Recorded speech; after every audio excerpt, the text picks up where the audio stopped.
Part 3. The Religious Nature. The human soul and its frontiers, the compass of human inner experience in general attained hitherto, the heights, depths, and distances of this experience, the entire history of the soul hitherto and its still unexhausted possibilities. This is the predestined hunting ground for a born psychologist. But how often must he say despairingly to himself, "One man. Alas, but one man. And this great forest and jungle." And thus he wishes he had a few hundred beaters and subtle, well-instructed tracker dogs whom he could send into the history of the human soul and there round up his game. In vain. He discovers again and again, thoroughly and bitterly, how hard it is to find beaters and dogs for all the things which arouse his curiosity. The drawback in sending scholars out into new and dangerous hunting grounds where courage, prudence, subtlety in every sense are needed is that they cease to be of any use precisely where the big hunt, but also the big danger, begins. Precisely there do they lose their keenness of eye and keens.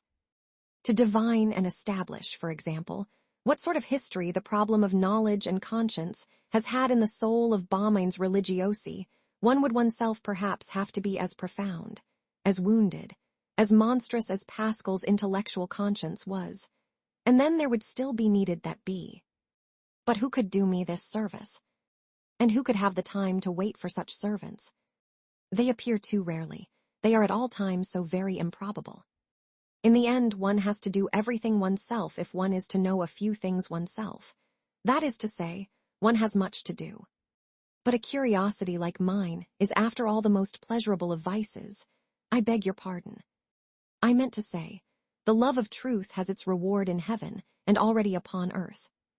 The faith such as primitive Christianity demanded, and not infrequently obtained in the midst of a skeptical and southerly free-spirited world with a centuries-long struggle between philosophical schools behind it and in it, plus the education in tolerance provided by the Imperium Romanum. This fa. The Christian faith is from the beginning sacrifice. Sacrifice of all freedom, all pride, all self-confidence of the spirit, at the same time enslavement and self-mockery, self-mutilation.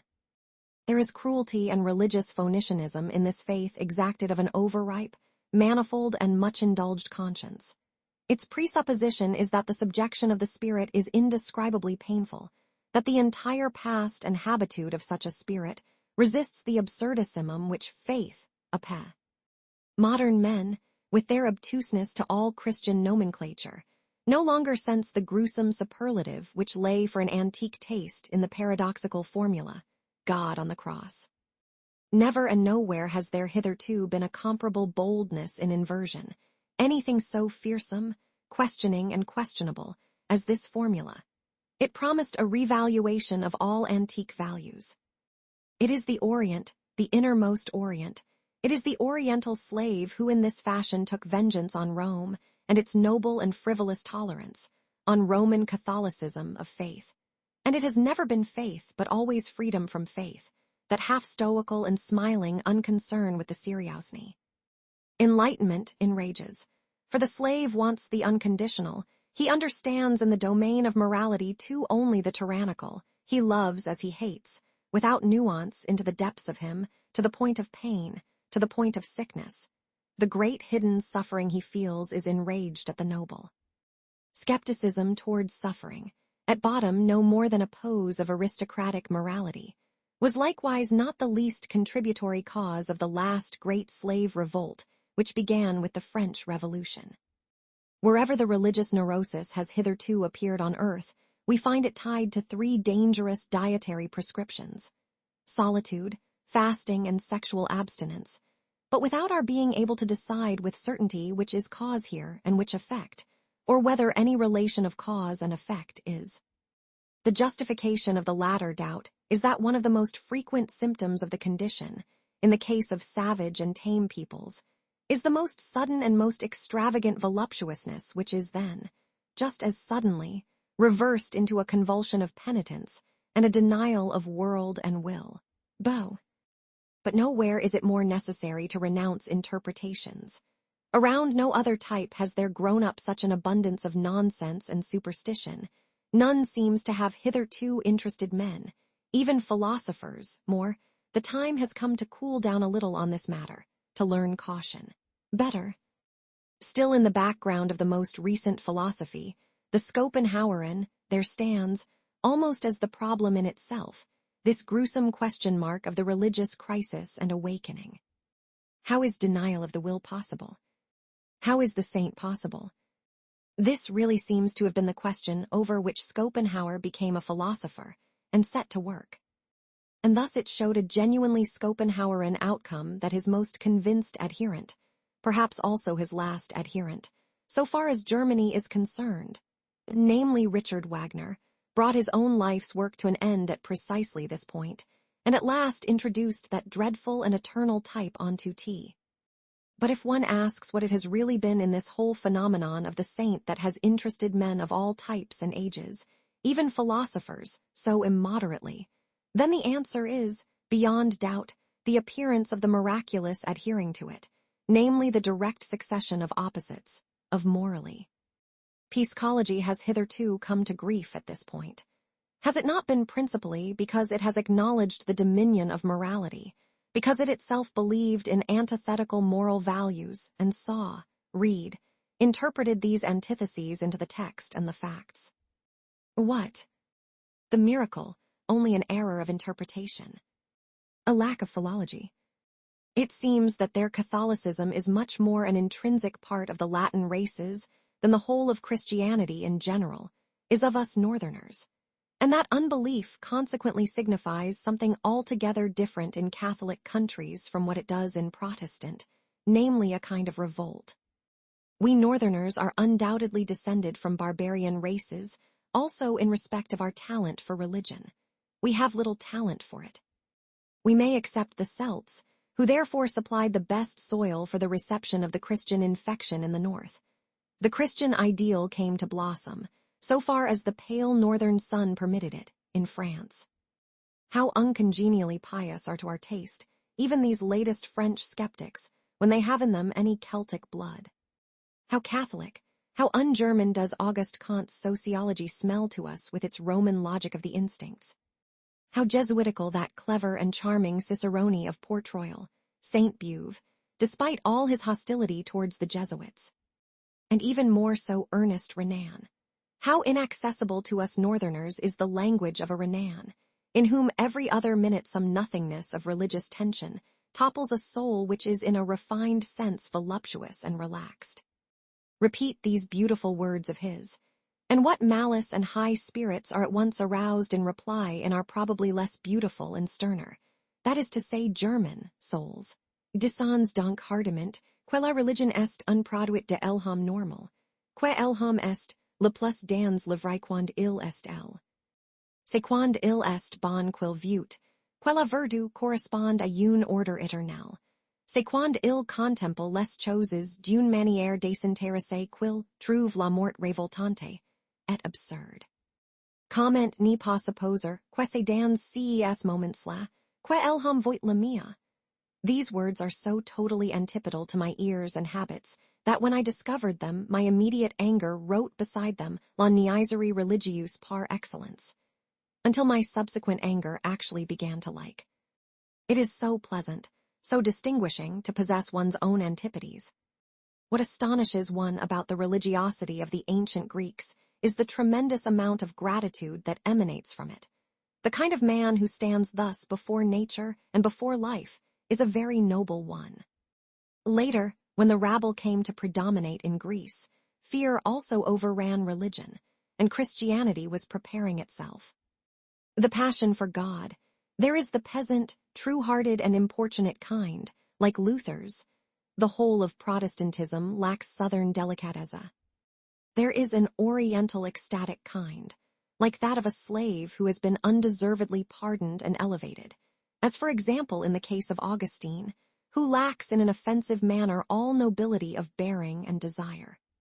There is the womanly tender and longing kind, which presses bashfully and ignorantly for a unio mystica et physica, as in the case of Madame de Guyon. In many cases it appears strangely enough as a disguise for the puberty of a girl or a youth, now and then, even as the hysteria of an old maid, also as her final ambition. The Church has more than once canonized the woman in question. Hitherto, the mightiest men have still bowed down reverently before the saint as the enigma of self-constraint and voluntary final renunciation. Why did they bow? They sensed in him, as it were behind the question mark presented by his fragile and miserable appearance, the superior force that sought to prove itself through such a constraint, the strength of will in which they recognized and knew how to honor their own strength and joy in ruling. They anu. In addition to this, the sight of the saint aroused a suspicion in them. Such an enormity of denial of anti-nature will not have been desired for nothing, they said to themselves. Is there perhaps a reason for it? A very great danger about which the ascetic, thanks to his secret visitors and informants, might possess closer knowledge. Enough, the mighty of the world learned in face of him a new fear. They sensed a new power, a strange enemy as yet unsubdued. It was the will to power, which constrained them to halt before the saint. They had to question him. In the Jewish Old Testament, the book of divine justice, there are men, things and speeches of so grand a style that Greek and Indian literature have nothing to set beside it. One stands in reverence and trembling before these remnants of what man once was, and has sorrowful thoughts about old Asia and its little jutting out promontory Europe, which would like to signify as against Asia the progress of man. To be sure, he who is only a measly tame domestic animal and knows only the needs of a domestic animal, like our cultured people of today, the Christians of cultured Christianity included, has no reason to wonder, let alone to sorrow, among those ruins. The taste for the Old Testament is a tauk. To have glued this New Testament, a species of rococo taste in every respect, onto the Old Testament to form a single book, as Bible, as the Book of Books. That is perhaps the greatest piece of temerity and sin against the spirit that literary Europe has on its conscience. Why atheism today? The Father in God is thoroughly refuted, likewise the judge, the rewarder. Likewise his free will. He does not hear, and if he heard he would still not know how to help. The worst thing is, he seems incapable of making himself clearly understood. Is he himself vague about what he means? These are what, in the course of many conversations, asking and listening, I found to be the causes of the decline of European theism. It seems to me that the religious instinct is indeed in vigorous growth, but that it rejects the theistic answer with profound mistrust. What, at bottom, is the whole of modern philosophy doing? Since Descartes, and indeed rather in spite of him than on the basis of his precedent, all philosophers have been making an attentat on the ancient soul concept under the cloak of a critique of the subject and predicate concept. That is to say, an attentat on the fundamental presupposition of CHR. Modern philosophy, as an epistemological skepticism, is covertly or openly anti-Christian, although, to speak to more refined ears, by no means anti-religious. For in the past one believed in the soul as one believed in grammar and the grammatical subject. One said, I is the condition. Think is the predicate, and conditioned thinking is an activity to which a subject must be thought of as cause. Then one tried with admirable artfulness and tenacity to fathom whether one could not get out of this net, whether the reverse was not perhaps true. Think the condition, I conditioned, I thus being only a synthesis produced by thinking. Kant wanted fundamentally to prove that, starting from the subject could not be proved, nor could the object. The possibility of an apparent existence of the subject, that is to say of the soul, may not always have been remote from him, that idea which, as the philosophy of the Vedin. There is a great ladder of religious cruelty with many rungs, but 3 of them are the most important. At one time one sacrificed human beings to one's God, perhaps precisely those human beings one loved best. The sacrifice of the firstborn, present in all prehistoric religions, belongs here, as does the sacrifice of the Emperor Tiberius in the Mithras grotto on the Isle of Capri, that most horrible. Then, in the moral epic of mankind, one sacrificed to one's God the strongest instincts one possessed, one's nature. The joy of this festival glitters in the cruel glance of the ascetic, the inspired antinaturist. Finally, what was left to be sacrificed? Did one not finally have to sacrifice everything comforting, holy, healing, all hope, all faith in a concealed harmony, in a future bliss and justice? Did one not have to sacrifice God himself, and out of cruelty against oneself worship stone, stupidity, gravity, fate, nothingness? To sacrifice God for nothingness, this paradoxical mystery of the ultimate act of cruelty was reserved for the generation which is even now arising. We all know something of it already. He who, prompted by some enigmatic desire, has, like me, long endeavored to think pessimism through to the bottom, and to redeem it from the half-Christian, half-German simplicity and narrowness with which it finally presented itself to this century, namely in the form of the Schopenhauerian philosophe. And would this not be circulus vitiosus Deus? With the strength of his spiritual sight and insight the distance, and as it were the space, around man continually expands. His world grows deeper, ever new stars, ever new images and enigmas come into view. Perhaps everything on which the spirit's eye has exercised its profundity and acuteness has been really but an opportunity for its exercise, a game, something for children and the childish. Perhaps the most solemn concepts which have occasioned the most strife and suffering, the concepts God and sin, will one day seem to us of no more importance than a child's toy, and a child's troubles seem to an old man, and perhaps old man will then have need of another toy and other troubles. Has it been observed to what extent a genuine religious life, both for its favorite labor of microscopic self-examination and that gentle composure which calls itself prayer, and which is a constant readiness for the coming of God, it requires external leisure or semi-leisure, I mean leisure wit, and that consequently modern, noisy, time-consuming, proud and stupidly proud industriousness educates, and prepares precisely for unbelief more than anything else does. Among those in Germany, for example, who nowadays live without religion, I find people whose free thinking is of differing kinds and origins, but above all a majority of those in whom industriousness from generation to generation has extinguished the religious instincts, so that they no longer have it. They feel they are already fully occupied. These worthy people, whether with their businesses or with their pleasures, not to speak of the fatherland and the newspapers and family duties, it seems that they have no time at all left for religion, especially as it is not clear to them whether they are not opposed to religious usages. If participation in such usages is demanded in certain cases, by the state for instance, they do what is demanded of them as one does so many things with patient and modest seriousness, and without much curiosity and discomfort. It is only that they live tea. The great majority of German middle-class Protestants can today be numbered among these indifferent people, especially in the great industrious centers of trade and commerce.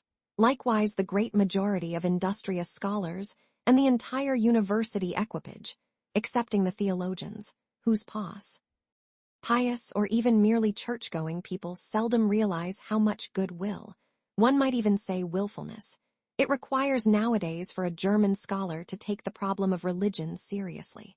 His whole trade, and, as said above, the tradesman-like industriousness to which his modern conscience oblig. It is only with the aid of history, thus not from his personal experience, that the scholar succeeds in summoning up a reverent seriousness and a certain shy respect towards religion. But if he intensifies his feelings towards it even to the point of feeling grateful to it, he has still in his own the practical indifference to religious things in which he was born and raised is as a rule sublimated in him into a caution and cleanliness which avoids contact with religious people and things, and it can be precisely the depth of his tolerance and humanity that bids him evade the subtle distress. Every age has its own divine kind of naivety for the invention of which other ages may envy it, and how much naivety, venerable, childlike, and boundlessly stupid naivety, there is in the scholar's belief in his superiority, in the good conscience of his tolerance, in the simple, unsuspecting certa. He who has seen deeply into the world knows what wisdom there is in the fact that men are superficial, It is their instinct for preservation, which teaches them to be fickle, light, and false. Here and there, among philosophers as well as artists, one finds a passionate and exaggerated worship of pure forms.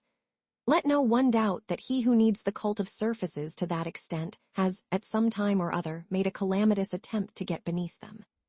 Perhaps there might even exist an order of rank in regard to these burnt children, these born artists who can find pleasure in life only in the intention of falsifying its image, as it were in a long-drawn-out revenge on life.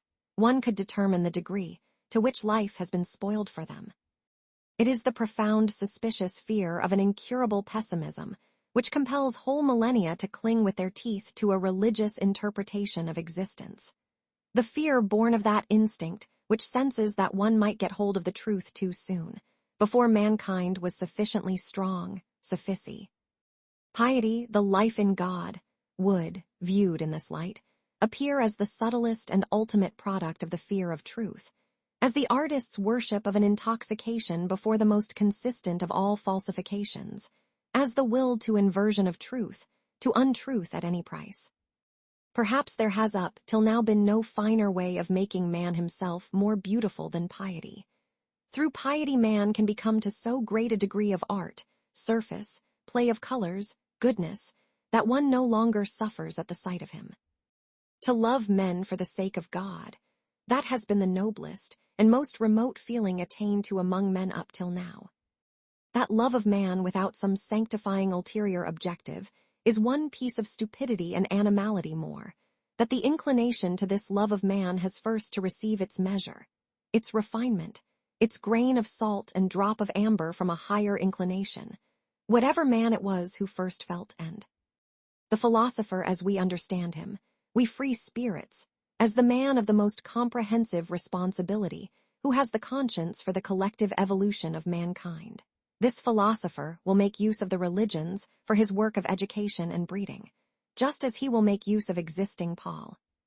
The influence on selection and breeding, that is to say the destructive as well as the creative and formative influence which can be exercised with the aid of the religions, is manifold and various depending on the kind of men placed under their spell and protection. For the strong and independent prepared and predestined for command, in whom the art and reason of a ruling race is incarnated, religion is one more means of overcoming resistance so as to be able to rule, as a bond that unites together ruler and ruled and betrays, and hands over to the former the co. Thus did the Brahmins, for example, arrange things. With the aid of a religious organization, they gave themselves the power of nominating their kings for the people, while keeping and feeling themselves aside and outside as men of higher and more than kingly tasks. In the meantime, religion also gives a section of the ruled guidance and opportunity for preparing itself for future rule and command. That is to say, those slowly rising orders and classes in which through fortunate marriage customs the strength and joy of the will to self-mastery, is alwa.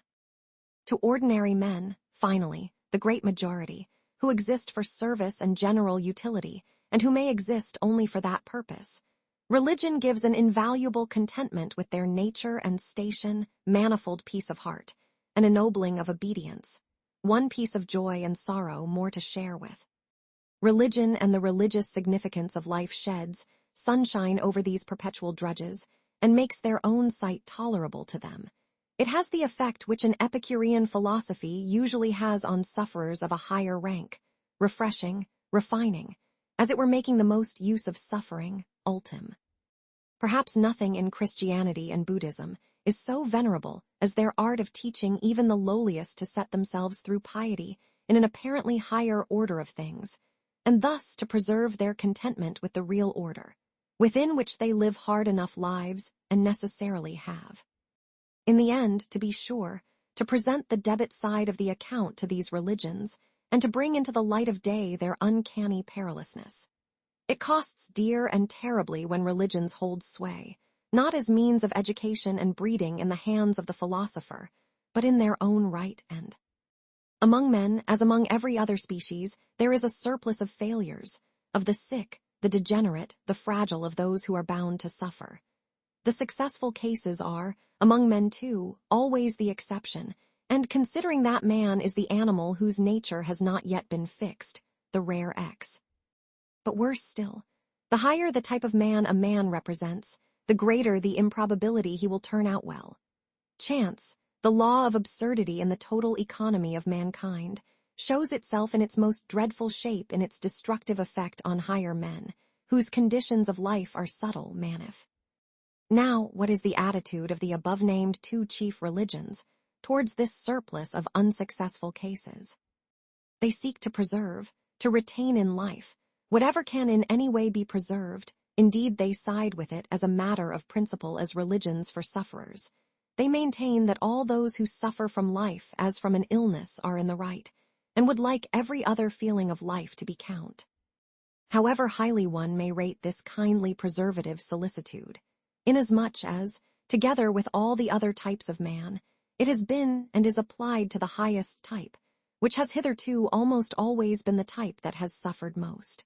In the total, accounting the hitherto sovereign religions, we have inestimable benefits to thank them for, and who is sufficiently rich in gratitude not to be impoverished in face of all that the spiritual men of Christianity, for example, have hitherto done for Europe.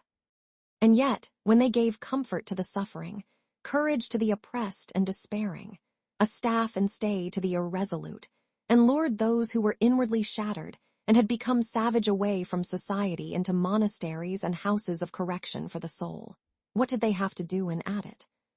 Stand all evaluations on their head, that is what they had to do. And smash the strong, contaminate great hopes, cast suspicion on joy and beauty, break down everything autocratic, manly, conquering, tyrannical, all the instincts proper to the highest and most successful of the type man, into uncertainty, remorse of conscience, self-destruction, indeed reverse ta. Supposing one were able to view the strangely painful, and at the same time coarse and subtle comedy of European Christianity, with the mocking and unconcerned eye of an Epicurean god, I believe there would be no end to one's laughter and amazement. For does it not seem that one will has dominated but he who, with an opposite desire, no longer Epicurean but with some divine hammer in his hand, approached this almost deliberate degeneration and stunting of man such as constitutes the European Christian, Pascal for instance, would he not have to cry out in rage, in pity, in horror, "Oh, you fool! Was this a work for your hands? How you have bungled and botched my beautiful stone! What a thing for you to take upon yourselves! What I am saying is, Christianity has been the most fatal kind of self-presumption ever. Men not high or hard enough for the artistic refashioning of mankind. Men not strong or far-sighted enough for the sublime self-constraint needed to allow the foreground law of thousand-fold failure and perishing to prevail. Men not noble enough to see the abysmal disparity, in order of rank and abysm,